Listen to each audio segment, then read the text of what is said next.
What's up, dudes? Tonight, we're talking about something that almost everyone has seen. A flat board, some letters, a tiny plastic triangle. And somehow this thing convinced generations of people that it's a portal to the afterlife. The Ouija, or the Ouija board, for my non-speaking Spanish friends out there. Now, here's the weird part. This thing didn't start as a cursed occult relic. It started as a party game. You could buy it at Toys R Us, if you know what Toys R Us is, and Walmart or any other brick and mortar store. Just like Monopoly or any other one. Life. Except instead of flipping tables, you might accidentally summon Aunt Margaret from 1892.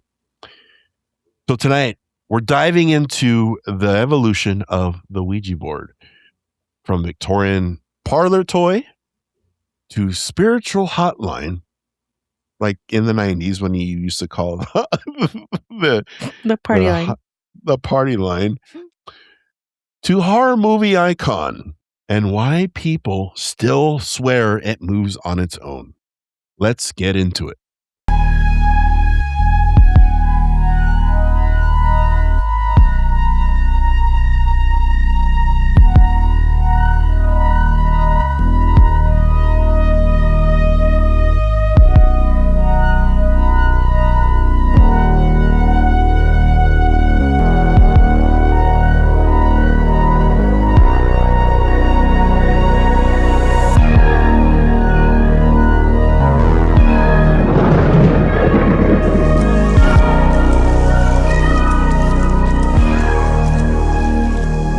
What is up, dudes? Welcome to the Paranormal Dudes podcast, episode 88. See, that's how I have to really think about it, but this time I got it. He has a big kind of Word document, 88. I know, 88. It's just 88 right here next to me. Lit up. I know. Welcome or welcome back if you're a mainstay here, or if you're a regular, I should say. That's what I should say, is if you're a regular. If you're new, prepare thyself. We get a little weird on here.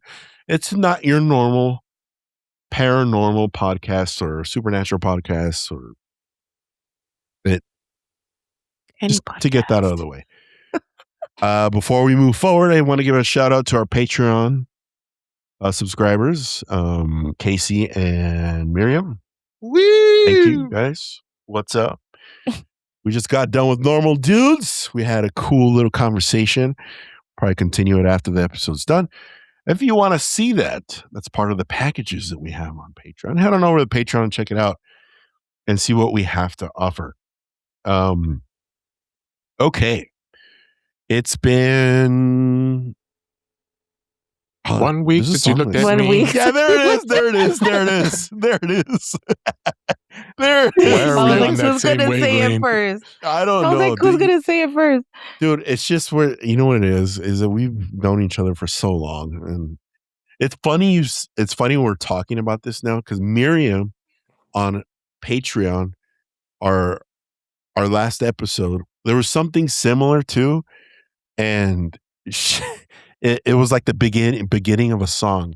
Let me see if I can find it real quick, where she commented on the last week's episode. We were discussing one other thing, and she was just busting up because she said that I think Buddy caught it, and Buddy just started. Oh, here it is. Why did I start singing Careless Whisper when it was you and Buddy in the room? It was from behind the scenes. It was just me and Buddy. Because we had said something, and I think it was the beginning of...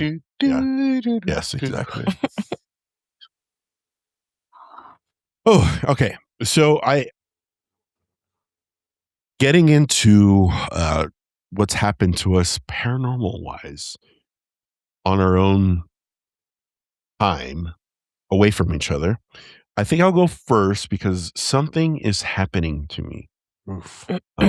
I don't know if it's because I'm experiencing episodes. What I mean by episodes, I have chronic depression.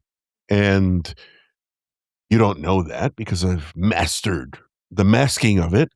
There's only a select few people that know when I'm going through it. And I'm kind of going through one right now. But so lately, the past, I want to say 4 days, I'm struggling to sleep at all. I know my insomnia is coming back for sure, full force. I know it's coming back. But something is tripping it. It's not me. It's an external force. And what I mean by that is 2 nights ago, I was asleep and I kept hearing walking in my bedroom. There was one moment, this is going to sound crazy and outlandish, but this happened and I don't know how to explain it. So I heard a noise. I don't know what kind of noise it was, but I shot up from my bed, looked up, and there was it looked like a light scribble. Like, what's a good example? When Like when those they take digital those things photographs. yeah, like It's like those, slow. kind of like that. Yes, dude. It was so scary.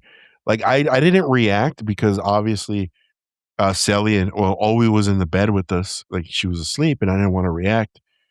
It was so weird. I just saw it. It was in the air, maybe 2 feet away from me, and it was I was frozen there. I was sitting there frozen for a solid, I don't know, a minute. And I was like, I'm just gonna try to go to sleep. I was gonna go into the restroom and take a swig of NyQuil or something to help me sleep, or because we're out of melatonin, and I couldn't sleep after that. I kept hearing random noises, and that wasn't the only night something happened. The night after that, um, I'm sure everybody that's Mexican, or anybody, it doesn't matter. You don't have to be Mexican. There's people that believe out there that your feet need to be under the covers because if not, the monster, the cucuy, will grab your leg. Yeah. So this night, I didn't do that. My leg was out, and something grabbed my ankle. Woke me up, and when I woke up, I was still coming to, and I was still very groggy. And that night, I think I got like a solid 3 hours of sleep, maybe. And uh, there was like, I'm not even kidding, a dark silhouette right next to me. I could barely make it out, and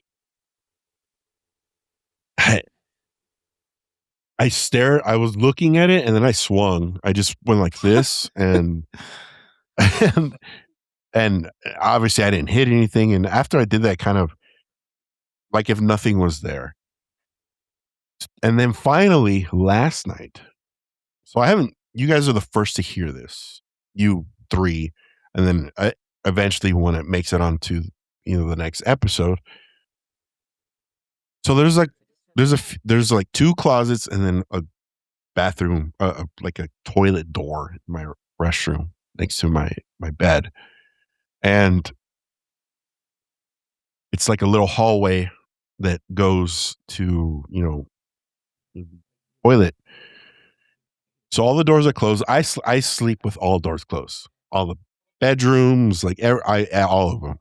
I've experienced way too much in my life where it makes no sense to have the doors open to me. And that was part of my marriage vows. And if you can't live in a house with the doors closed, this isn't going to work. That's a great vow. Yeah, it is, right? So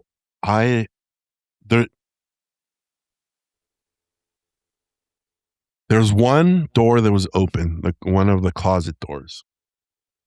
And I heard the door open. I didn't think anything of it. I was like, maybe it was ajar, or it's really windy and raining over here right now. So I don't know. But then I don't know why I did this. You can ask me, but I won't have the answer. I'm staring intently at the door that's ajar or opened. Like, I don't know why I did that to myself. And I'm just staring and staring. I don't know if my eyes played tricks on me, but the door opened a little bit. I was like, this, I'm going to sleep. I didn't go to sleep because first, my insomnia is back. Second, I'm scared. And, I'm like those dumb characters in a movie where something's happening and I'm just experiencing it by myself. I don't wake up whoever's near me. They're like, hey, dude, this shit's happening. Or wake up. I'm just experiencing it by myself, just like in the movies. And it's funny because when I watch the movie, those types of movies, I'm always like, why don't they wake up their husband? Like, just wake him up. But yet I'm committing the same crime, a paranormal crime. And it was just a weird experience overall. I'm sure something else is gonna happen tonight, and I'll report that to you guys when it happens. But I wanted all this to build up. I haven't messaged our group chat that this has been happening because I wanted to share on the episode. We kind of postponed the date of the recording, and I'm kind of glad we did because when in doing so, these things happened, and now I'm able to tell you on the podcast that this was happening. Keep rolling. Something you guys did the night that you guys were playing D&D is what's causing this. I don't know what happened. I don't know what you guys did, but something that happened within, I don't know if it was within the game or something you guys were talking or joking about is what's causing this. Because so what you're saying is that I got to play another D&D campaign so it could go away? You gotta close the portal. I don't know, because I feel like it's going to happen again when you're over there with your cousins. I don't know why. It's something that's following you and your cousins. Oh, interesting. So I don't know if they brought it or maybe they did. I don't know, but I will say this new. though, Mike. Yeah, it is this. What's going on now? It's not the little boy. No, it's not, and not even close. The little boy is like this innocent and just peeks at me, and I feel him around me all the time. But this one is, this is a different feeling by far. And I will say this: both my cousin and her husband, they travel a lot. And they're always at conferences, and he, I don't want to say what he does for work, but he deals with, he has to go to other cities because he deals with certain management of resources within these counties or cities. So he has to go. Coincidentally, one of his jurisdictions is Calexico, and he's made a friendship with Aaron Garcia. Dang, Aaron. Aaron.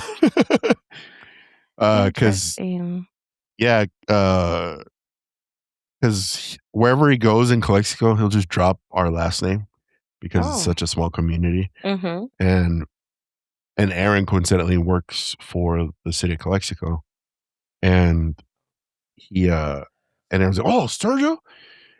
Oh yeah, I know Sergio. We used to hang out. I was like, no, we didn't, but okay. He's sure. like, I know Sergio, and he's like, sorry, we're closed. Get out of here. Get out of here. But yeah, and he travels everywhere, so I wouldn't be entirely surprised if something latched onto him. And a little piece of information about him is that he's a skeptic. So. And what I mean by skeptic, what I'm saying is that he believes that there's something there, but he refuses. Not that he refuses, he likes to mock it almost. So I don't know. Whenever I'm talking about ghost stories around him, table. The what? I don't know why I'm seeing your grandma's dining table. You're kidding me, Jesse. No, that's where we play D&D. We play D&D on top of that. Have you ever inspected it, the bottom, to see if there's any type of markings or anything like that on your nana's table? Oh, shoot. No. Those pinches cabrones. I know my nana's mad. I don't want them playing that shit on my nice table. They took the plastic off. Está toda enojada. Chis cabrones. Tengo tarea. I guess tomorrow I gotta see if there's any markings at the bottom of that table. I haven't checked. That's kind of scary that you. I mean, it's scary, but at the same time, I'm. When it comes to you knowing things, I'm just okay. Why do I get a feeling that Jessie's not saying everything? She's not. She got that little grin, like. Yeah, see, ya ves, Oscar's catching on. He's Ay, Dios. What? It's gonna be a year that you guys have known each other. He's already catching on. Is there more you would like to share, Jessie? No, that's all I'm sharing for now because that's all I am that is all like I'm sure that you're about. sure of. Mm-hmm. Okay. Fair. Yeah. That's fair. But you saying something about my grandma's table scares the shit out of me a little bit because we were playing D&D on that. Okay. Anyway, we'll move on from my craziness. And I know I don't know if it was last episode or the one before that, Jesse, you said that you don't think the entities are clocking in, but I think things are coming alive. What I'm gathering. And that's what you wanted. Siempre dices. Even last episode, I mentioned to you while I was talking. During last episode, I mentioned to you I saw something squiggling or floating like a mist or something above you. So that's kind of tripping me out that you were saying that you had that with your dream. And then Oscar's lights just shut out. He's playing with his lights. Oh no, he's talking to Liz, I think. Oh. I think she turned. No, why would she turn them off? She's with me. I know. How does she even know they were on? Nah, I know. I don't know. That was me.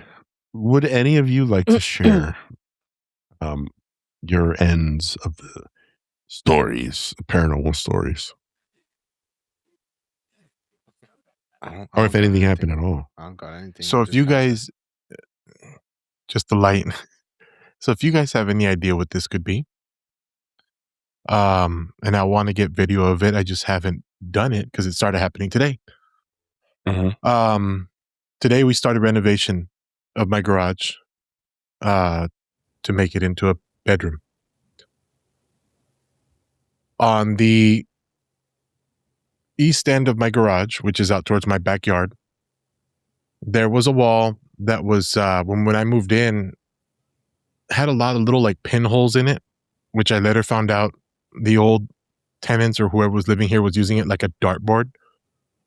But if you looked really closely at the white paint that they painted over, there was a pentagram there. Oh, it had been sprayed onto the wall.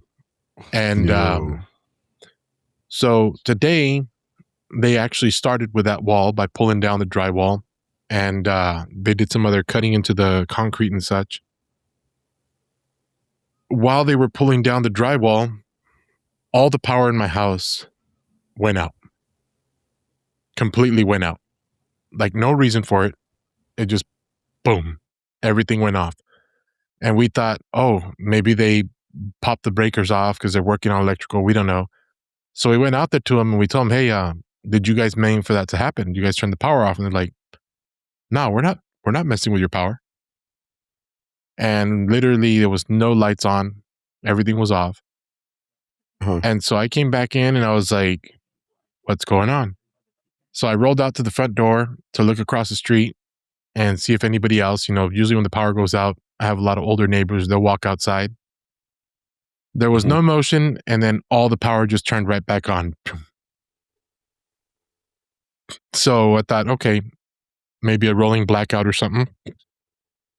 I then went to the kitchen, and I decided I'm going to clean up a little bit, and I wanted to make something to eat. It was around lunchtime. And on the counter, there was a cup, and one of the girls put a fork like on top of the cup.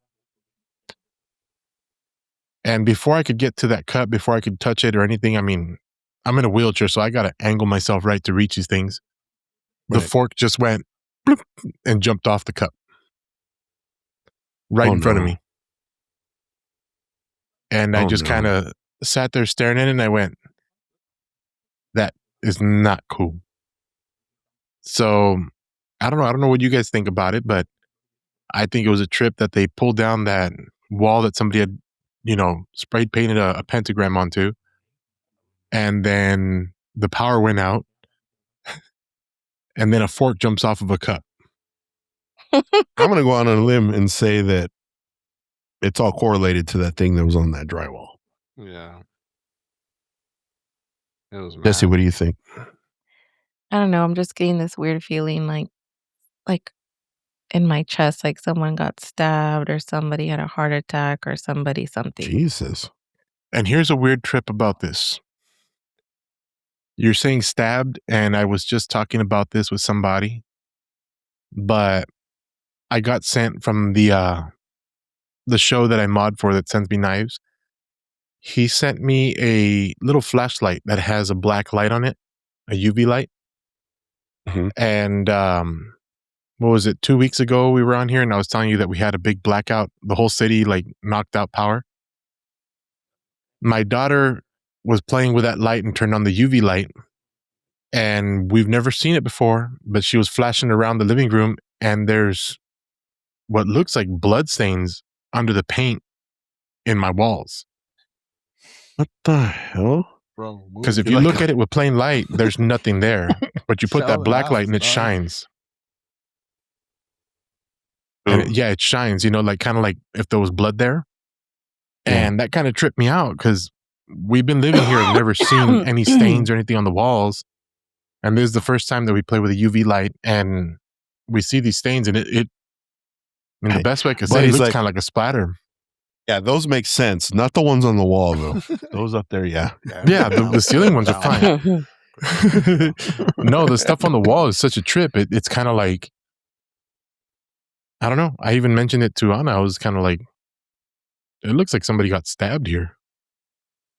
Jeez. It just started pouring right now as he was saying that story. For real? Yeah. I think it. Oh shit! I can hear it. I can hear the rain. That's like raining.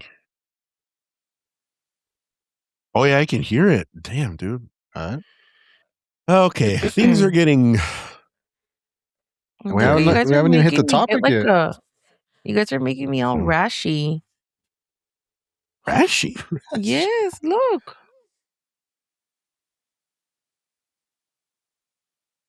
Okay. I don't know how to talk about this. How do we proceed? How do we move forward from this? Keep rolling.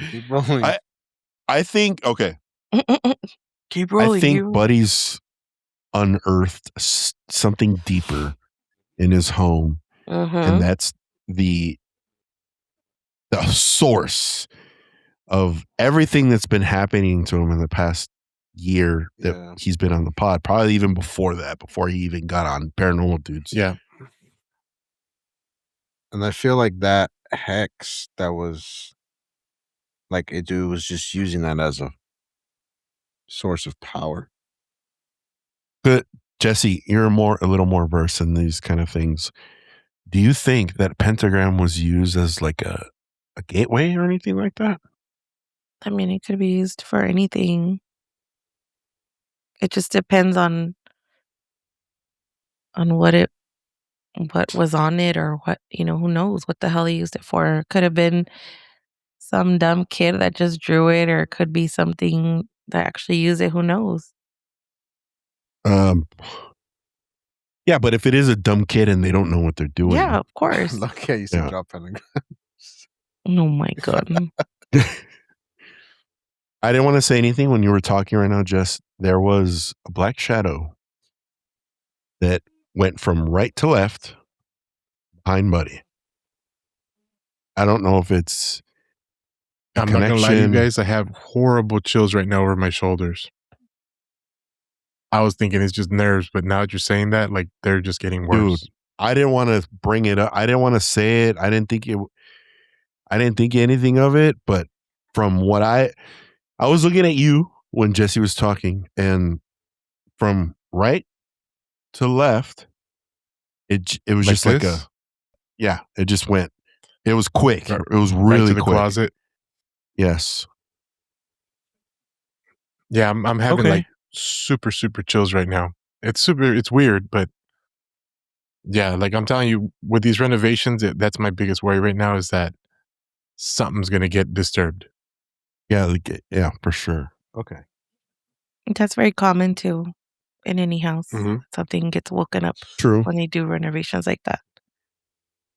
It's probably like, I'm Yeah, gonna go back tomorrow's to the big demo closet. day, so right. Yeah, tomorrow's the big demo day. They're gonna knock out basically the whole garage. So I'll keep you guys updated. Yes, that'll be very interesting to hear. Okay. I guess we could, just so that we're not feeding energy or just hurting Jessie's clairvoyancy. As you can see, it's already messing with her. She's stretching out her muscles in her neck. She's like, I need a coffee. let's move on with the show so we don't feed more energy into whatever is disturbing Buddy and whatever is tormenting me around this time and beyond. And I'm not going to be like, little boy, go figure out what's going on, or, I'm not going to do that. Let's go ahead and move forward. Well, you're here tonight. What's all that noise? What was it? Liz scared Oscar. Oh, His face, he was like, he's all freaked out. Mírenla. dang. ¿Qué está Mírenla, all esperando? dressed up. Yeah, she spoke to. So. Oh. Okay. You're here for a reason, and that reason is because you want to hear us talk about the Ouija board or Ouija. And the dynamic duo are going to tackle tonight's topic, and I can't wait. It's going to get super goofy. That way we could get away from all this serious, scary stuff that's obviously scaring me. Let's talk about the evolution of the Ouija board or Ouija. Take it away, Buddy and Osk. Without flirting, please. Yeah. We'll keep it to a minimum. But yeah, it's my honor and privilege to be able to co-host this topic here. I like your haircut. Thank you. Oh, Thank you. I dang. just got it on Saturday, and I got my eyebrows cleaned up, so I'm Wow. all good to go. But yeah, the Ouija board. Never played with it. Never wanted to. Really? Okay. I know people that have. I've kind of somewhat been in the home where it's been played with, but never myself, just because it was always this like kind of forbidden thing to not do. I don't know if that's how you guys kind of grew up with it, but that's how it was for me. It was like, it's like, I don't want to condone drugs, but like, the hard ones. Don't do that. Yeah. But so that's how it was the same thing. I don't know about you guys, but Buddy or anybody has any experience with the Ouija board. Yeah, unfortunately, I do. All three of us. Absolutely not. All three of you guys So did it together or No. separately? no, Jessie was Buddy just and around it. hell She was just no. there. She didn't do anything. Okay, so similar background, I guess you could say, but it's a weird dynamic for my family. It was, it's very evil. Bad things can happen to you. I remember when I had my first experience when they were talking about this board game that can summon spirits and sometimes even demons. And my tia at the time, she was like, we're going to go buy one. I was like, okay. I'm young. I'm little. I'm like 10 maybe. And I thought she was going to take us to like this mystics store, like, just this off-brand store with the windows tinted and all of that stuff. No, we go to Toys R Us, and I'm like, what the? What are we doing?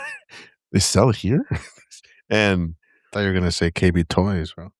I mean, they had it. They Dang. had it there too. They had They it did at have it KB there. Toys. They had it there, yeah. So we went to Toys R Us and we picked it up.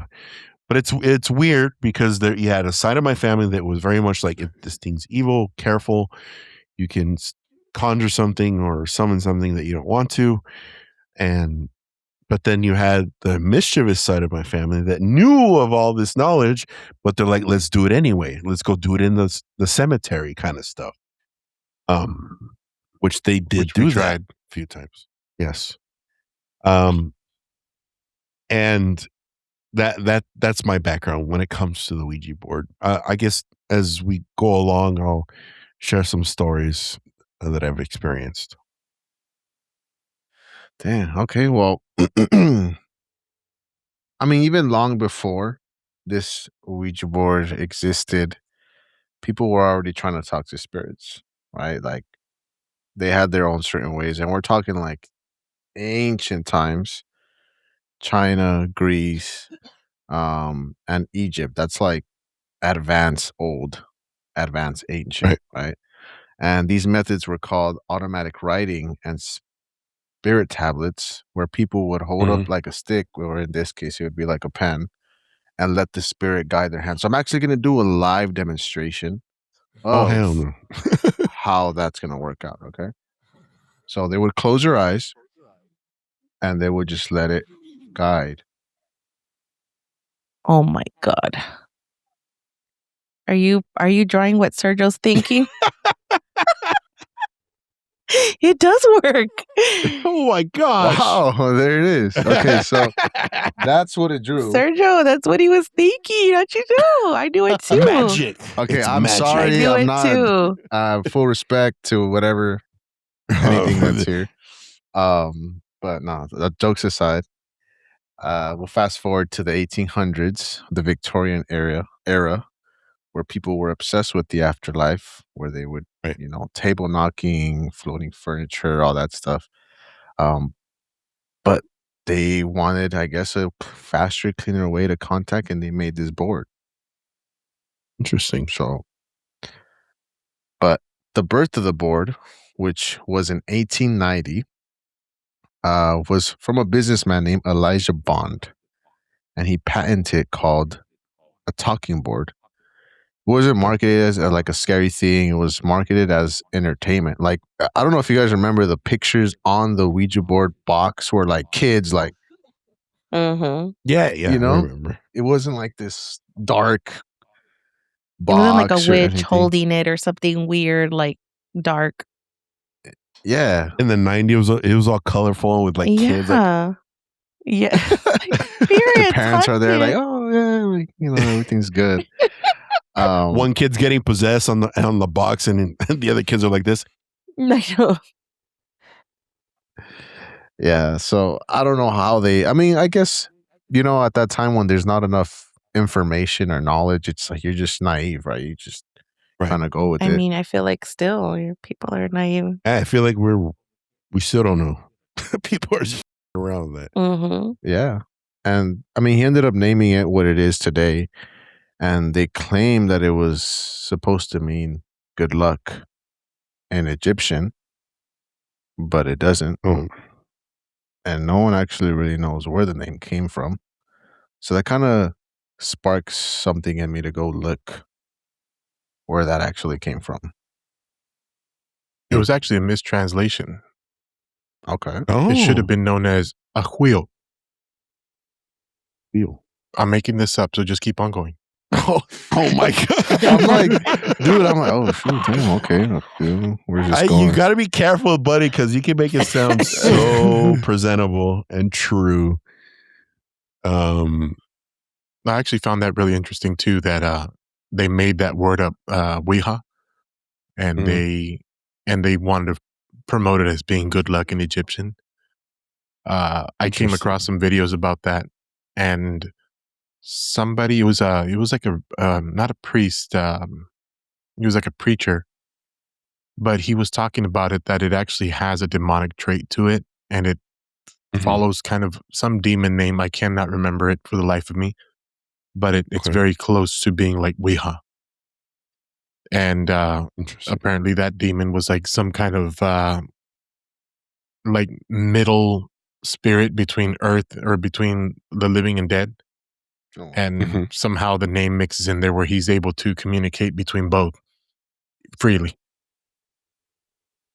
But that was just a video I came across, like conspiracies towards it. So I looked at it real quick. There's actually trademarked the name, and so obviously there's different accounts of where it came from. You know, the Egyptian one. I also see this, that the name itself derives from French and German. Oui is yes, and German ja is yes. It's supposed to mean yes, yes. Yes, yes. Do you want to be possessed? Yes, yes. Hey, you just invited it, bro. I'm not playing the board. I'm not touching that thing again. Again. It's been a very long time since I played with the Ouija board. That's what I'm seeing here, is as far as the name itself, not necessarily the origins of the board. Right. That's crazy. I mean, just imagine, right? Like during that time, it comes out, and say you go over your friend's house or your family or some other family's house, and it's just like, hey, like you guys want to talk to the dead, like. And this kind of segues into the next portion of what I want to talk about. Is like it started as a game, right? Everyone had it. It was sold like a board, right? Toys R Us, KB Toys, wherever. I don't know why you can't. I think you should have like an ID. You know how you buy certain medications or stuff and they ask for it. I think they should ask for your ID when you're buying this at a kid's store. But kids used it, families used it. No one thought it was demonic until there came a time where people, I think we've talked about this on future or past episodes, is when we give something so much energy that it actually becomes what we want it to be, right? And that's what happened in the 1920s through the 1940s when World War I happened. The Spanish flu, there was mass unalivements everywhere. And people were grieving, right? They were desperate for that closure, desperate for that communication with their people, the loved ones that passed. And suddenly, this Ouija board became less of a toy and more of a spiritual lifeline to communicate. So, what do you guys think about that? I mean, you're always gonna have people like that, right? You're always gonna have someone that wants to, and whether it's the living that has unresolved issues or feelings with, and I'm not necessarily saying anyone in my own family or myself, but I'm just gonna name drop my mom. My mom, when my grandfather died, she would get upset because people around her would say that my grandpa visited them, whether it was in their dreams or it wasn't a dream, and she was mad that didn't happen for her. Did she use a Ouija board to contact my grandpa? No. I would suggest highly against that, because you don't know what you're inviting in, and it's never a guarantee that you're gonna contact the person or the thing that you're looking for. For anybody that's not, I'm gonna say, trained in this area, I would suggest against it. That's just my own two things. That's what I feel. Okay. Yeah. Yeah, I feel the same. Like if you're using it for those reasons to try to contact somebody, you are giving it the the power, you're giving it the energy, and like Sergio said, you don't know what the hell's going to answer you, or it can become the same thing as like skeptics say, like you're so overtaken by grief or emotion that like you start seeing it move like yourself, or you're making your own answers basically. Yeah, which is a good But point remember from you kids in both. school used to make them with paper? Yes, I remember that. The I remember paper and that. then 2 pencils that you would hold with your pinky and ring finger, or pinky Oh, and yes, index. I remember that shit. Yeah, like they yeah. used to draw it and they're like, all you need is, numbers are not even, and then yes and no and whatever. And I was like, what the hell? And Crazy. it's actually a good point you guys bring that up about the people being uncomfortable and wanting that closure. Desperation is a very big energy that we let off as humans. We're desperate to hear from a dead family member, or we want our closure. And actually, the Ouija has a demon tied to it, which is Zozo. He is the Ouija demon. And according to demonology, Zozo likes to watch his victims be scared, be squeamish, be like, they're uncertain of what's coming or what's talking to them. And it's said that he will hijack the blanket so he could manipulate what you want to hear. So you're trying to reach out to a certain family member, and this demon starts saying or spelling out their name or giving information that only this person would know through your mentality. And they say in the end it'll end up scaring you by you getting that confidence that, oh, this is my Theo. And then it'll start spelling itself out, Z-O-Z-O-Z-O-Z-O. And Oh my gosh. basically you do open a portal because you are asking for a spirit to come in to start the game. And Zozo is very quick to jump on that. Right. Yeah, it's almost like he's dropping it's dropping little baits of you to trust more and more, and eventually, Manipulating. yeah, Yeah, all deception. Mm-hmm. man, it's so true. Like the moment emotion enters anything, it just Yeah. becomes more powerful, right? Because anything that we feel, we believe. Right? It's like those sayings, like, "Oh, I'll see it when I believe it." But if you were to feel it, you'll believe it right away. People Hell saying yeah. something Hell yeah. answered them, you knew their name or spell things, and yeah, I think that's just. I mean, I don't people use the board for a variety of reasons, right? And we all know some people that use it regularly, or know of people that use it regularly for different reasons. I just think overall it's a dangerous, because it's a tool. It is a tool. It's not to me, it's not a child's game. It's not a board game. What, baby? It's a tool to accomplish a certain goal. And we think ourselves, we think it's that tools to reach out to people that we want to contact that we lost. But in reality, I think it's a tool on the reverse end.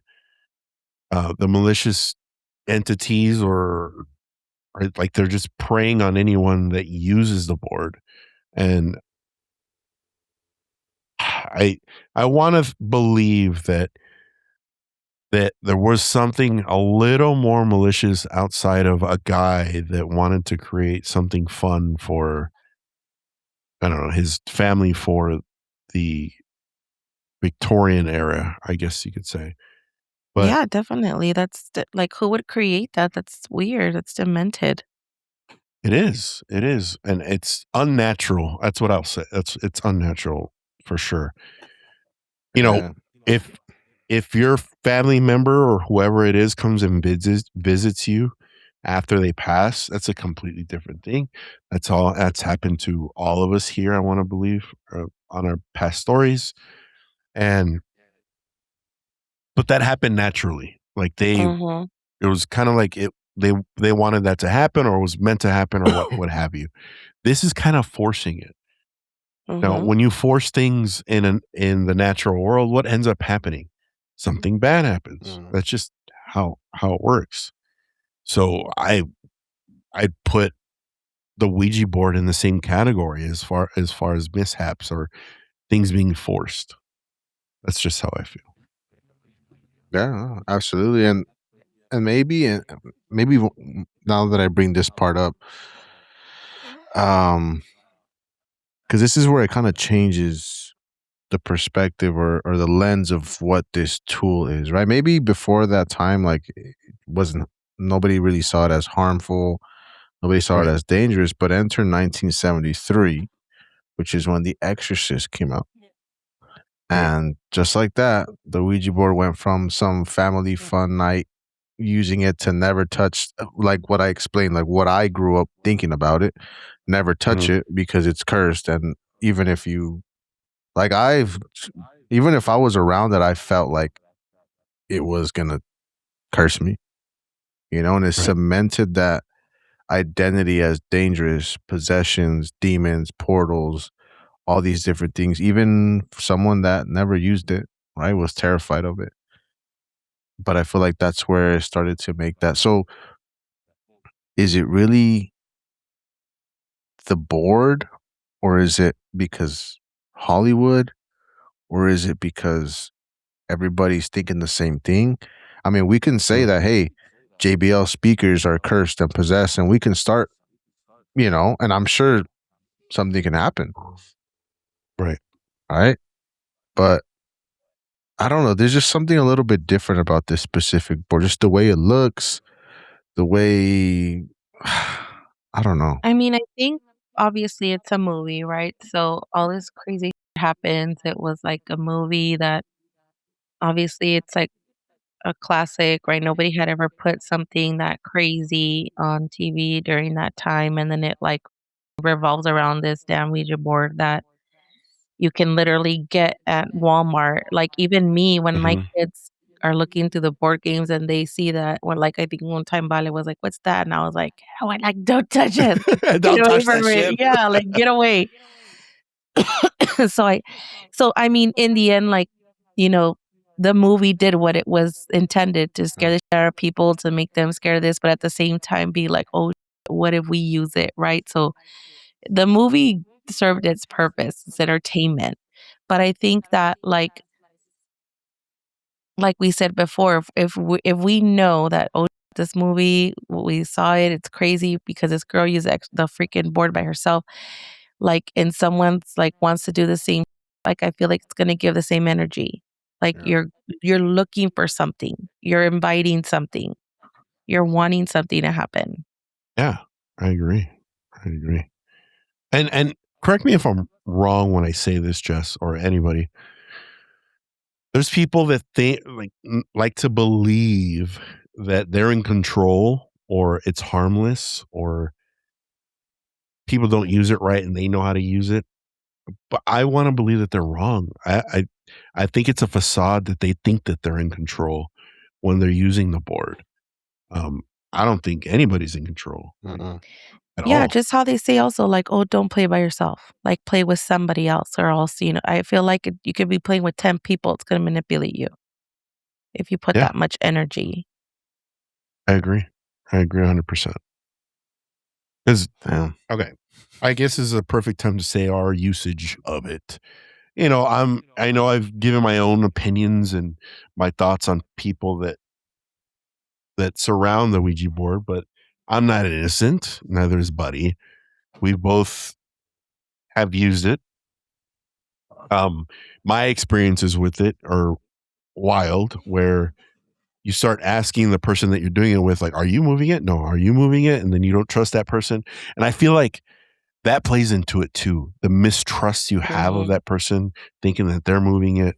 That little quarrel within itself is created by whatever entity you're playing with. Yeah. Because not just spooky stuff, but or possession, but evil spirits out there will create these evil thoughts or create evil interactions with other people. And I think that was a part of it too.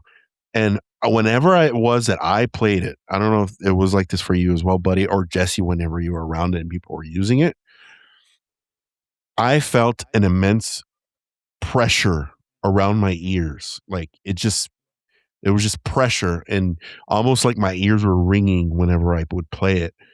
And I don't know if it was because I felt like it was an intense moment and I was waiting for something to happen. Things did happen the times I have used it. Little things like a cup would fall or a noise would happen. And I honestly believe that immense pressure that I was experiencing was because I was using the board. Because after I stopped using it, that pressure would go away. I don't know how it was for you, buddy. Well, we were together one time at the cemetery playing it. That's wild. And I never liked to. And this was around the time I started realizing I was seeing stuff. Mm-hmm. And this time that we played, and anytime that I put my hands on it to play, like I always felt like I was at the mercy of the board. Like I felt like I was trapped, like something was going to come and get me. And this one time that I don't even know how I let you guys or anybody convince me to play at the cemetery, but we went out there at night and they started probably playing. A girl involved. That's probably what it was. Probably. You're not that Probably one of your cousins. And I freaked out and I started saying, I want to leave. I want to stop playing. And everybody said, you can't until the board says yes. And I don't know how many turns went around that I was telling everybody, I'm hearing something get closer to us. I hear something moving around us. And finally, the board came around to me where I said, can I leave? It said yes. And I got away from the group. And you remember how I got when I would see stuff, I would start tearing and I would start crying, and not like but like just tons of tears falling. And I said, there's something coming towards us. It's coming towards us. It's coming towards us. And I kept telling you guys, it's right there. And it just kind of felt like no matter how much I told you guys it was coming, nobody was listening. Like they couldn't hear me saying it. It just felt horrible because I could see something coming. I had tears running down my face. Like I felt horrible because I could see something coming and I just felt like it's going to get us. And that has to truthfully be the last time I ever touched or played with one of those boards because it felt that way. And from what I could see moving in the darkness towards us, it was just like, never again. I don't ever want to do this again. And was that the last time you ever played it? Have you? I have not. As a matter of fact, because of that night, I am still terrified to be around a cemetery. We buried my father 9 years ago now. Just buried my grandmother this January. And just being at the cemetery for me is like this horrible uncomfortableness. Like I just cannot be at the cemetery. And I honestly feel like I hear people screaming for help there. And I can't help but feel like I don't know if I feel like I'm walking into purgatory or walking into hell. Like I just hear all this in my head. I hear all this like calls or cries for help. And since that day, I've just never been comfortable again wanting to go to a cemetery, or I don't even joke about playing that game. When I started going out with my wife, they had one in her house. And I told her, you need to get rid of that thing. Like, I don't want it. And when I moved to this house, as a joke, her sister put it in their boxes.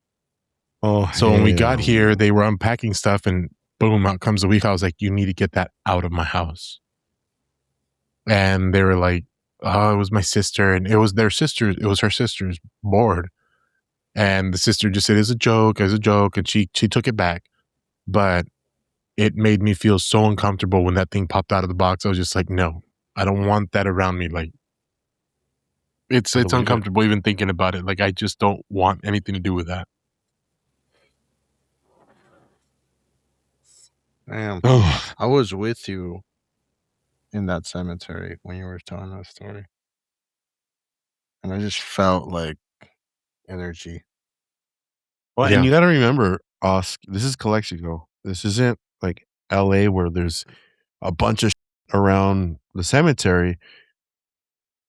Even more so now when we went back then, there was nothing there. It's just It's like the pitch cemetery is surrounded by nothing. There's just the fields. storage Fields. units next door. black. Mm-hmm. Yeah. So there's no light at all. Mm-mm. And that cemetery doesn't have like lampposts, or I think the only lamppost that it had back then, buddy, correct me if I'm wrong, is the shed where they kept all of Yeah. the supplies and stuff. Still to this day, it's dark like that at night. They have the It light in is. the entrance, and then the at the undertaker's what do you call it, office or whatever, their workshop. Those are the only lights that are there. So if you go at night, it's pitch black, and Mhm. here and there you'll see like these little lights where people put those little fake Like- candles that light up at night. Yes. The tea lights. But yeah. beside that, yeah, it's pitch black. And honestly, walking there at night is very dangerous because there's gophers. Mhm. So you could end up stepping in a gopher hole and snapping your ankle out there. And it's, yeah, you don't want to be out there at night. You don't want to be stuck out there by yourself at Mhm. night. Like No. crawling out of there. No, and then it has, right as you go in, to the left is like the old part of the cemetery. Yes. Grass won't grow there. And it's like the tall, gothic looking tombstones and stuff like that. Tombstones, yeah. And it's, I mean, just like I say, just going through those gates, and the first time that I really experienced that it was way before my father passed away, but I was part of a procession for a fire captain that had passed away. And so, we were in our best uniforms, the white gloves, the hats, everything, and I remember going through those gates, and as soon as I went through, I was just like shuddering with fear. Like I can't explain the energy that I get just walking in there. It's just, to me, it's just like the saddest, most horrible feeling. I mean, it even this last time I went for my grandmother's funeral, it affected my aunt that was standing right next to me. Everybody was fine, and I started getting all this energy hitting me, and my aunt was, well, they were going to lower my grandmother, and everybody went up to leave their flower and drop some dirt and all that. And they turned to me and they're like, "Come on up here." And I was like, "No, my family knows I'm not comfortable there." And I said, "No, I'm sorry, I can't." I didn't want to move. And my aunt thought it was because I was like mourning. Mhm. And she put her hand on my shoulder. And the next thing I know, I look up and there's this guy running at me with a chair, like a folded chair. And I'm like, he's attacking me. Like, who is this guy? Well, it turned out I felt my aunt's hand, but I didn't feel her hand let go. And here she is next to me going through this episode of like fainting. And she's never had an episode of fainting or anything like that. She just started, and they caught her and she was really out of it. They put her in her car to drive her out. And once they left the cemetery, it was just like, oh, that's it.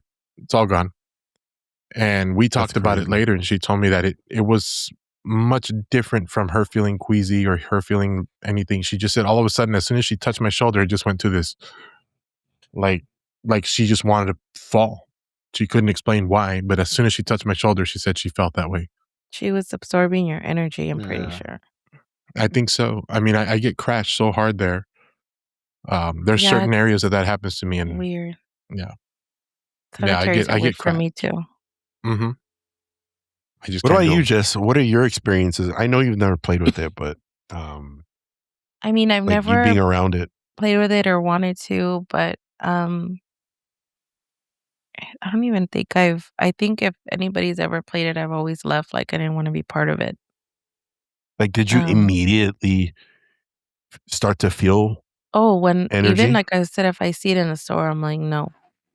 I feel like there's already like an energy that's comes with it. Like you don't even need Right. to have people feeding it. I feel like it already has something. Like it's primed. It's already it already has an abundance of of energy already.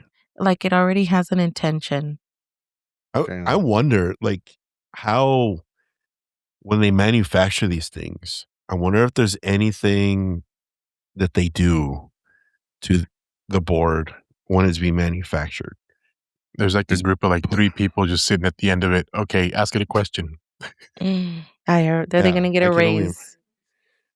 They got to test it, no? So quality some R&D, quality control.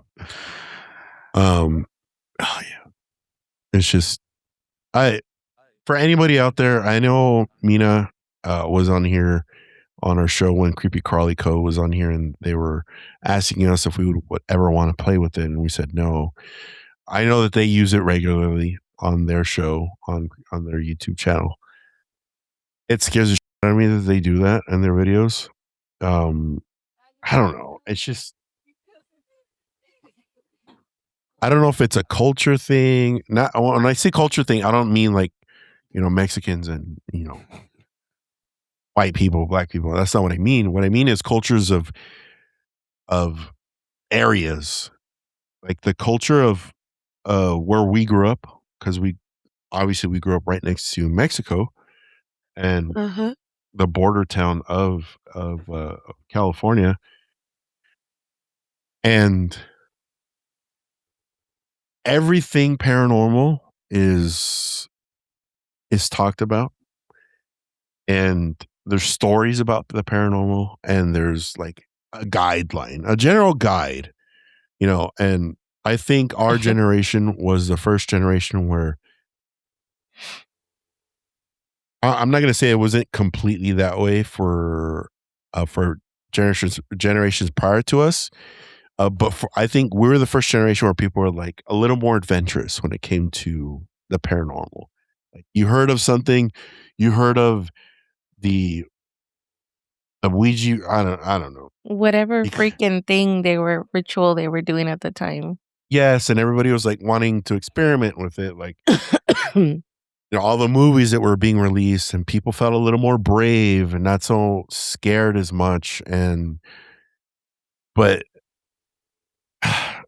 like there was famous areas where we grew up, and I guarantee you in those famous areas, people would take the Ouija board and play with it there. I can guarantee you that, especially in our age range.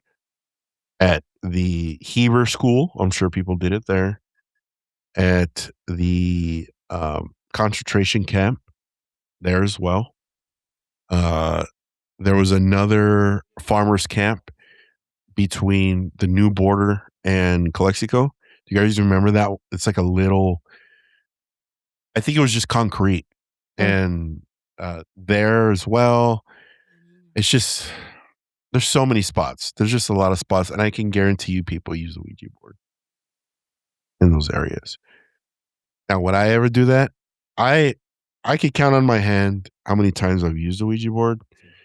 And it's maybe 3 times. And I'll never do it ever again because it was the most. No. I mean, everybody that watches the show and knows already, or you guys, paranormal stuff happens to me on the regular. All the time. Why would I want to encourage it or make it 10 times worse than what it is? And I don't know. Talking about this stuff, a wave of emotions is happening for me because this was so long ago, and I remember the feelings and like I don't know what it is. My heart's racing a little bit. It could be the alpha brain. It's probably not, but the fear of remembering what you felt at that time. Yes. Just I don't know, man. My advice and suggestion to everybody out there that's watching this episode or listening, just be careful, man. If you do play, I'm not going to tell you what to do. It's not my place, but I can only give you the advice to be very careful and don't tread lightly when using this thing. We've experienced a lot of crazy shit, and there's something demonic with that board. That's what I'm gonna say. It just is. When I talked about the manufacturing part, that's what I was referring to. Something demonic has to happen in the making of these things. Something, right? 10,000 likes. 10,000 likes, and we're gonna send Oscar to the 100 factory where they Patreon make subscribers, and we will. We'll send Oscar to who makes the boards? Probably Hasbro. Probably fucking Mattel and shit. Milton Bradley. Oh, Mattel or Milton Bradley. Mattel. It's changed hands, like company wise. It has, right? Parker Brothers since 1991 makes it right now. Okay. That's crazy. Yeah, I mean. So, okay. Parker Brothers in 1991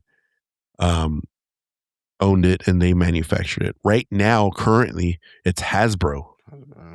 Mm-hmm. So the same warehouse where they make Transformers is where they're making these boards. And you know who owns Hasbro? Who? Epstein fool. Jeffrey Epstein. No, I'm just kidding. No, he doesn't. I was like, no.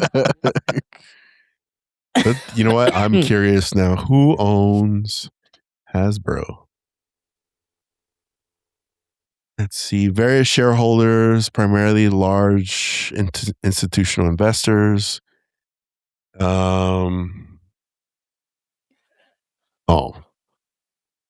I don't know how deep everybody is into conspiracy theories. Whoever's watching this show, I'm going to drop some beneficial owners of Hasbro, and you can come up with your own conclusion. Yeah. The Vanguard Group. BlackRock. Capital Research. Bro, I'll leave it at that. There's a few of them, but those three alone, if you're you know what, you can't even in today's day and age, is it even politically correct to say conspiracy theories anymore? I feel like they're all true. Yeah, it's just a matter of time once they get uncovered. Like, I know. So yeah, I don't know how deep you look into things, but those three companies are heavily involved in a lot of bad in the world. Not entirely surprised. Yeah, I mean, today you can buy a Target right next to the kids section of the board games, next to Uno, next to Jenga.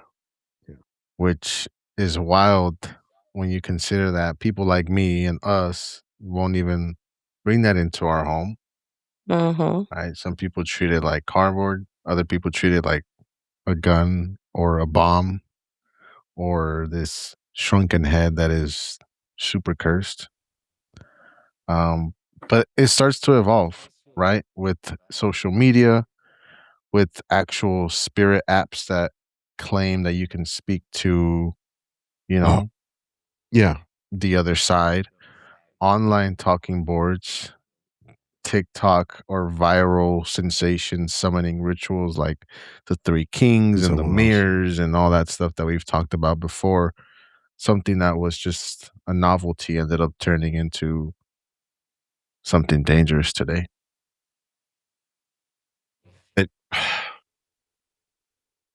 Ultimately, what do you guys feel? Like, I know we kind of broke it down a little bit as we went along, and you can kind of gauge where we stand on it, but put it this way. I feel like we're on. Yeah. Put it this way.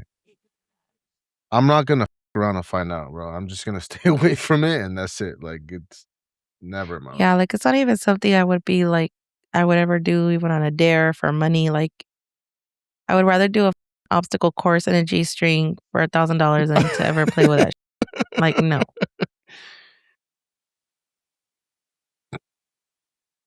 I mean, I was waiting for Buddy's comment. I knew he was going to say, I'll do it for free. I actually did an obstacle course and a G-string. And they only paid me $100. There was one time Oscar's impression of Buddy. Did you hear that? Yeah, I know. No, I'm gonna be honest with you guys. I told you guys this when you said we were co-hosting this, and I'm not gonna sleep tonight. Honestly, like this is gonna weigh on my mind all night. Try. Let me take that weight off of you. Don't worry. Thank you. This is one of those. Let me get your shoulders relaxed. This is one of the few things in life that I'm terrified of. I thought those hands were like coming from behind your chair, dude. Your hands when you did that. Mine scared me. Yeah. Oh my god, dude! Don't do that. So Don't dumb. do that. Dude, I swear. I swore he was gonna say Buddy's hands. I was like, my hands are down. Dang, he's like, my hands are below my. All right, let's end this episode. Hurry up! I'm just kidding. No, I'm just thinking like this whole thing. You know, we're asking about what we think it is, and I honestly want to say it's like the beginner's guide or the beginner's setup to some kind of what do you call it? Psychosis? Psychosis? Yeah. Because I mean, we're basically handing somebody a tool, like they would say, like dowsing rods or like crystals. I mean, if you don't know what you're doing with all certain things like this, you can get into a lot of trouble. And I think Jesse can back me on that. If you have crystals that you're not putting together the right way, or you're not doing something that's the right way, you're going to open up something you don't want to. Yeah. And basically with this game, somebody handed us, like Oscar said, a bomb or a loaded gun. Like we have something in our hands. Kids can have something in their hands that they don't know what they're doing with, that could potentially have huge like risks and you know, and I don't know, I'm just scared of this thing. It bothers me to think that too, that, you know, we're selling this in the kids section to children. Yeah, and you're not there's wrong. parents that are oblivious. Yeah. There's parents that they've heard of it, but there's some too that are like, it doesn't do anything, and they'll buy it for their kids. Like I saw people with that in their shopping cart during Christmas time. What? So I'm like, what the hell? Like, yeah, I've seen it being bought, and you know, and I don't think it's that parents don't know what it is. I think it's the kids at school start talking about it, and like we're all except for Oscar, we're all parents. When our kids come running up to, can I have this? Can I have this? Can I have this? You're not going to look at it and be like, what exactly is this? Let me see the nutrition facts. It's more like, put it in the cart. No, we're not getting that. Well, you're more open to seeing it. But you're more versed in it. Don't you're see more it. versed in it. So parents look at it and they're like, what is it? It's a game. Throw it in the cart. Okay, yeah. Like, shut up. And that's it. I mean, we did that with with kids and Grand Theft Auto. How many 8-year-olds do you know are playing Grand Theft Auto? No. It's like parents are just like, I just put it in the cart. It's a video game. It says M. Yeah, M for men. Yeah. M for men. I love that movie. I love that game. Yeah, bro. I'm right there with you, buddy. I just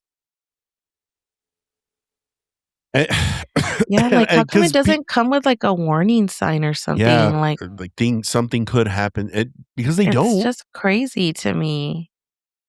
I want to take this on the theology side, on the religious side, and say because it's all a game of deception.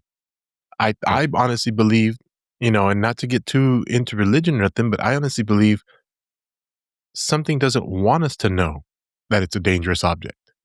Yeah. So instead, it gives you a fun and interesting, you know, little backstory to it, and you're like, oh, I want to do this. I mean, we can even break it down to a movie that came out that has nothing to do with Ouija, but it has all to do with they didn't get the right instructions. And that was Jumanji. They rolled the dice, they're screwed because here come giant spiders. You know, I mean, same concept, yeah. For some reason, they don't want the kids and they don't want people to know that this could be bad.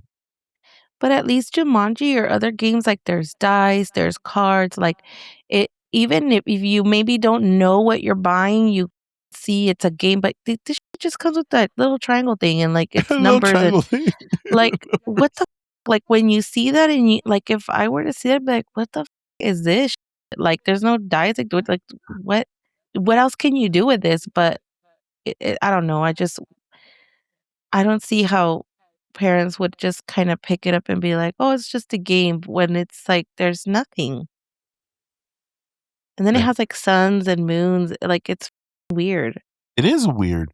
And the part that kind of throws me off are the people that use it regularly. They try to tell others that don't want to use it, don't be afraid of it, because if you're afraid of it, then it wins or something like that. I'm like, dude, Yeah. that's not how this goes. You're already playing its game. Whatever it is, you're in it already. Like there's no, I'm going to fake you out. It's not the same as, if you're being haunted already and it's your own personal space, you can kind of try to cast that out.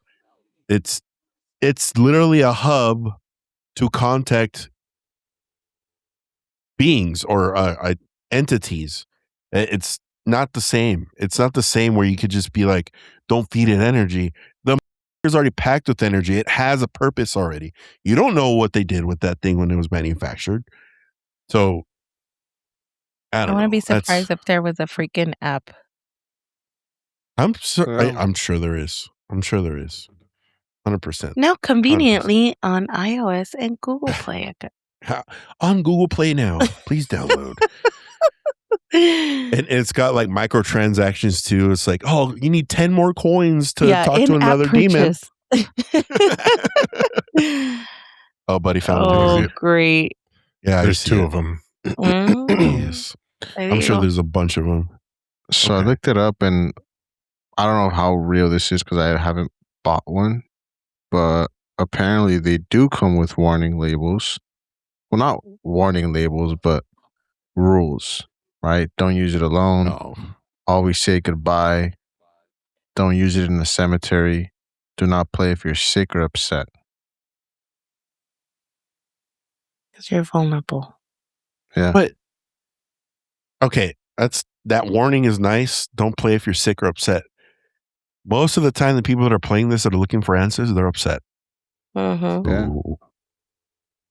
But even if you have these rules or guidelines, we're in a culture of everybody's breaking rules. So I don't know. And like you guys said, they think they have control. Yeah, and they think it. they're in control. They think they are. That's the worst part. I don't know. I hope this ruffles some feathers. If you're anybody out there watching, if you have your own experiences or if you have your own feelings in regards to the Ouija board, please leave it in the comments. We want to hear about it. We want to see what you have to say. We answer all comments, negative, neutral, or positive. We welcome all comments on any platform. Any platform. Specifically on Patreon, though. Yeah, more on Patreon, though. We get into great conversations on there because it's not as moderated, I guess. Okay. Well, thank you so much, Buddy and Osk, for taking us down that damn road that made it heavier than it already was with the conversations that we were having. Telling you, we're in a joyous time. It was the holidays. I know for a lot of people, the holidays sucks and it's already depressing, but for some people, it's not. For my daughter loves the holidays, so it was a good old time. And now that the holiday fever is going away, it's like all those. I feel it, dude. I'm feeling it myself. I don't know about anybody else, but all that paranormal stuff is just creeping back in little by little. Self-evident that what's going on with me and Buddy. But thank you guys, nevertheless. Now it's time for one of my favorite segments of our show. It is time for our role playing. I hope you guys are ready for this one. I don't know. We need to tread lightly on this a little bit because it's the Ouija board. Okay. This is called the Parlor of Letters. No, I'm not playing that. Okay, dudes. What? Imagine. Oh, who's he talking to? He's just scary. Oh, he's like just my excuse to run away. Forgot it can't run. Oh my God, buddy. Okay, here we go. Sergio, you know what to do. Bring down the lights and cue the music. Here we go. You find yourselves in the year 1897. A wealthy Victorian inventor has invited you to his mansion to witness his newest invention, a talking board. You come, the three of you, to the home. You're inside already. The room smells like candle wax and old books. There's a long wooden table in the center of the dining room. The man leads you towards the table, and all you see is a flat board covered in letters. Who here will be the skeptic, the believer, the historian, or the wild card? Choose your archetype version now. I'm a believer. Jesse's a believer. Be wild. You're going to be the wild card. If he tries to break the rules, that sounds just like Oscar in these scenarios. And Buddy? I think I'll ask where the restroom's at. I'll be the man hears historian. you. The man hears you ask for the restroom. He said, "You'll get there soon enough, sir. But let's take a look at my invention, and then you can go to the restroom." I'll be the historian. That lines up with the three of you. That's nice. Okay. The three of you come to the table. The inventor asks all of you to place 2 fingers on the small wooden planchette. The candles flicker as you do so, and the room suddenly gets colder. The skeptic, you feel it move. What do you say, skeptic? There is no skeptic. You're the skeptic. I guess I'll be the you. skeptic. Yeah, I'll be the skeptic. The skeptic says, "That's one of you's moving it, for sure."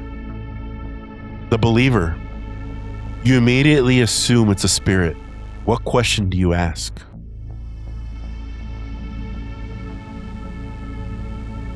Who are you? Oh, that's dope. I hate those questions. The historian, you notice the letters are slightly rearranged. What does that mean to you?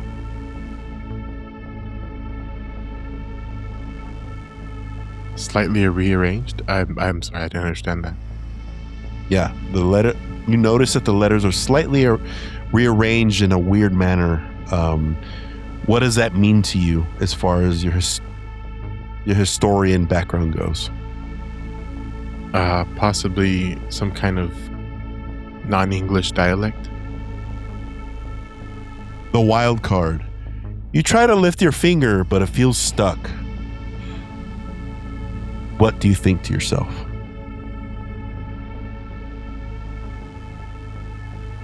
Man, what the?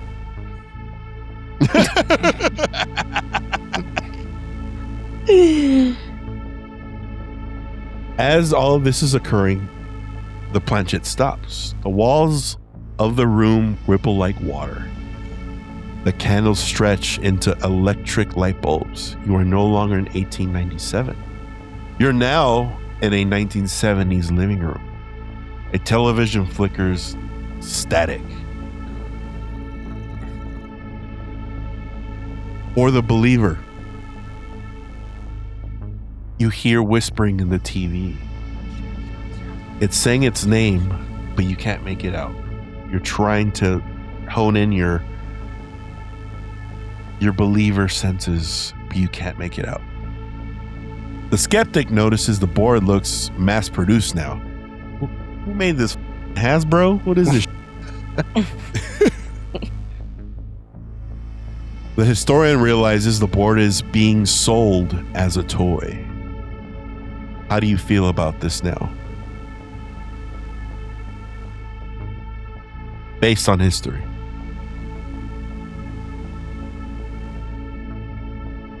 He's gonna burn them all.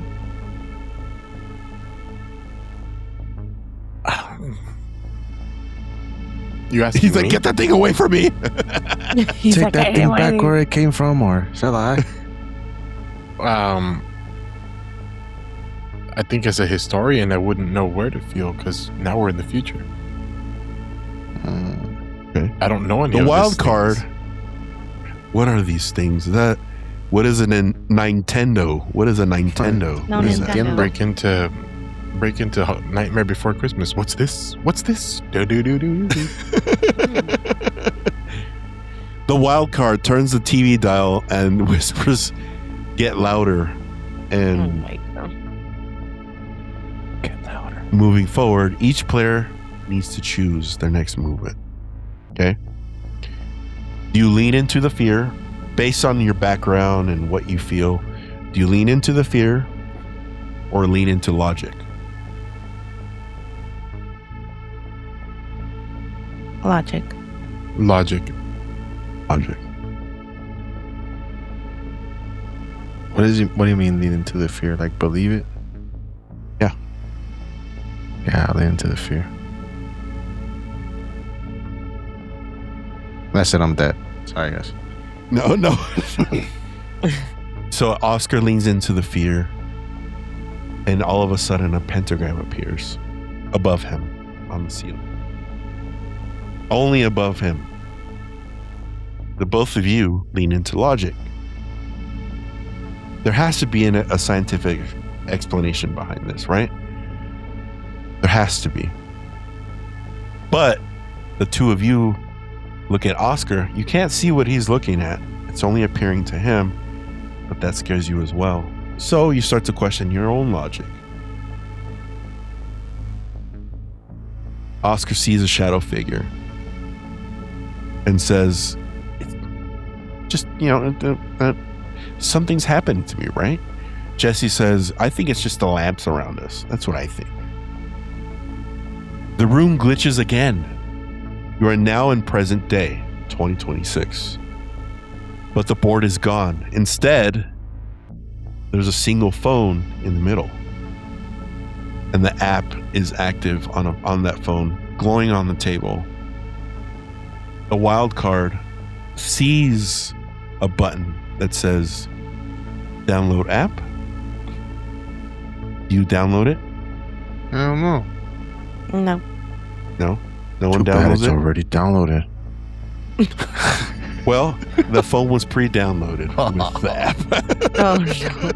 It turns out all phones are now pre-downloaded with the app. So as that's happening, the app freezes. The screen shows only one word. Goodbye. Do you press the goodbye that could possibly end your session? Or it could continue your session. What do you do with the phone? I press goodbye. Yeah, press goodbye. Buddy? I'm not pushing it. I'm not touching it. Did you say I'm not pussing it? Yes. I'm not around. I'm not a... Yes, I did say that. Yes, Oh, I wait. did. Okay. As you press goodbye, and Buddy's just watching, the lights return to normal. The board, the phone, the mansion, all gone. You're back at the table recording Paranormal Dudes. But on the desk is a small wooden planchette that none of you remember bringing.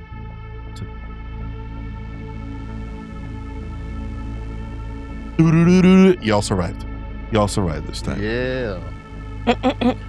Wait, but what happened to me? I didn't push goodbye. You're stuck over there. You went back to the Oh. inventor's house. Regardless, they pressed the button anyway, so Oh. it would have been different if none of you pressed the button. It would have been a completely different outcome. You stayed making out with the inventor. If you would like to know the alternative ending, please subscribe to our Patreon. Turn to page 7. All right. That was a cool one because it was more of like an experience opposed to decision making. I wanted to change it up a little bit. And no one died this time, so that's bravo to everybody. No one died. Yes. Okay. Yay. Hope for 3. Jeez, I haven't unallied myself in these games for like the last 3, so can almost say I'm a level 2. Yeah. Everybody. I want to say, okay, everybody. Everybody's got. You're up to a level 2 now. Okay, you ranked up. Everybody ranked up. Good job, guys. Okay, this is a heavy episode, dude. Seriously. Well, I want to thank everybody for joining us and joining the Dude Crew. If you do, make sure you subscribe on YouTube and follow us on any other platform that you're on. We get into great conversations and like this one, and we also do a little role playing. Ow. Who knows what kind of role play in the future? Wow. But overall, we want to thank everybody for the support. Whatever platform that you're listening to us or watching us, and we pay close attention. Trust me, we're intently paying attention to everything. We have some cool stuff that's coming up soon.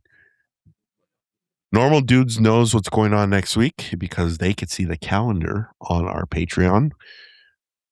I don't want to spoil it just yet, so we'll keep that under wraps. But we have a couple of cool things coming for March. We're going to have an interview with another author within horror.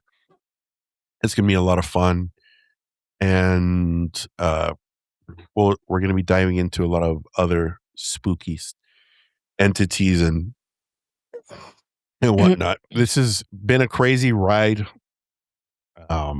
since this group that's here now, that's been on the show. I want to. When was the first episode where it was this roster, the 4 of us on here?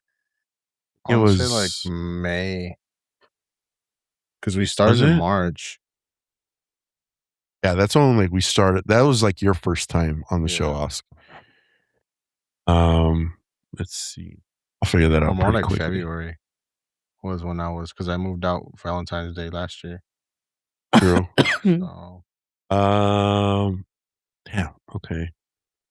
Buddy's first episode was in June. Oh yeah. June 5th. The Skinwalker Ranch episode. That was his first episode. So we'll have a little celebration of some sort. We also have to keep you guys updated on the new raffle we're going to be having pretty soon at the end of March. I think that's what we're going to do. At the end of March, we're going to be giving away a year subscription to our Patreon. So pay attention. We'll be announcing all the rules and all that very soon. We have some cool video ideas that we're going to be doing. Jesse came up with, so that's going to be a lot of fun as well for Patreon. Just wanted to give you guys an update on that. Thank you so much, everyone. And do you guys have anything for our dudes out there before we bid them au revoir? Do not play with the Ouija board. I agree. I was going to say that too. Stay away. Buddy, you got anything? Stay out of cemeteries at night. For real. Yes. It's scary. It is. Especially if you're clairvoyant in any way. Just don't. Okay. Ask, you have anything you want to say to the dudes out there? No, I was just going to say don't play the game. I agree. 100%. Don't right there with you. Don't pressure, play the game. Not for fun, not for just one time. Nah. It's not worth it. All right, dudes. Well, thank you so much for joining us tonight. We will catch you on the next one. Later, dudes.